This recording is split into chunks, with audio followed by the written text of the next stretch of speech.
আজ হঠাৎ করে আমি আমার লগে থাকা সবটি লোক রুজ কি করছে হ্যাঁ নাকি তা প্রকৃতির মায়ের দিকে একসাথে বই ইফতার করবো এদিকে আমি আমার লগে থাকা সবটি লোক আয়া ফলাম গেলাম নবীনগরের কৃষ্ণনগরের দিকে আর আমরা এইদিকে আইবার কারণটা হইলো এদিকে আইলে প্রকৃতির আসল রূপটা গেলাম দেখুন যা হয়েছে জায়গা সামনে দিকে আগে আয়া ফলাম গেলাম আমরা কৃষ্ণনগর বাজারে আর এই কৃষ্ণনগর বাজার হইলো গেলাম নবীনগরের মধ্যে খুবই অন্যতম একটা বাজার আর এই অন্যতম বাজারের অন্যতম জিনিসগুলো কেনাকাটা করবার লাগে গেলাম সবটির দিকে ছাতা তুলতে শুরু করলাম আমরা লোকের সবটি লুকির থেকে ছাতা তুলবার পরে আমরা ফল ফ্রুট কিনতে শুরু করলাম প্রথম এরপরে শসা লিবুর থেকে শুরু করে আলু চপ বেগুনি যা যা যাবতীয় জিনিস লাগে ইফতার করার লাগে সবকিছু কিনলাম কেনাকাটা শেষ করে বাজার থেকে বাইরে আবার আমরা রওনা দিয়ে দিলাম প্রকৃতির খুঁজে আমাদের গন্তব্যের উদ্দেশ্য মূলত আমরা উদ্দেশ্যটা ছিল কোলাহল মুক্ত পরিবেশের মধ্যে প্রকৃতির মাধ্যমে আমরা ইফতারটা করবো এলে গেলাম আমরা আয় পড়তে সুন্দর একটা পরিবেশের মধ্যে সারাদিন রোজা রাখবার পরে যখন ইফতারের আগ মুহূর্তে এরকম একটা সুন্দর একটা দৃশ্য দিয়ে তখন কিন্তু মনের মধ্যে অন্যরকম একটা শান্তি আয় এটা করলাম মনের শান্তি আর আমরা ফেরা শান্তিটা তখন হইতে হইব যখন ইফতারের ডাকটা দিব এগুলো আমরা লগে থাকা সবটি মালপত্র গুলো এক একটা করে ব্যাগের থেকে বাই করতে শুরু করলাম সুন্দর একটা পরিবেশের মধ্যে বই আরে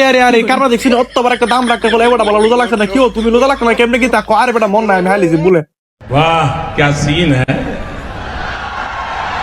वाह क्या सीन है এরপর আমি আমার লগের বিয়ে দিতে গেলাম কিরে তুই জানি কোন আমি লুজু আমি কি না ধরে দিয়ে আমার সন্দেহ লাগে তো এরপর ও ইতা কিতা শুরু করে দিলা হ্যাঁ বলে না বলে তুমি মন বলে আইলিস একবার এখন আবার কেমনে আইতাছিস তা কাও মিয়া কোনো কথা কো না নতুন বিয়ে করছিস তো এই লেগে রোজা রাখতাম পারি না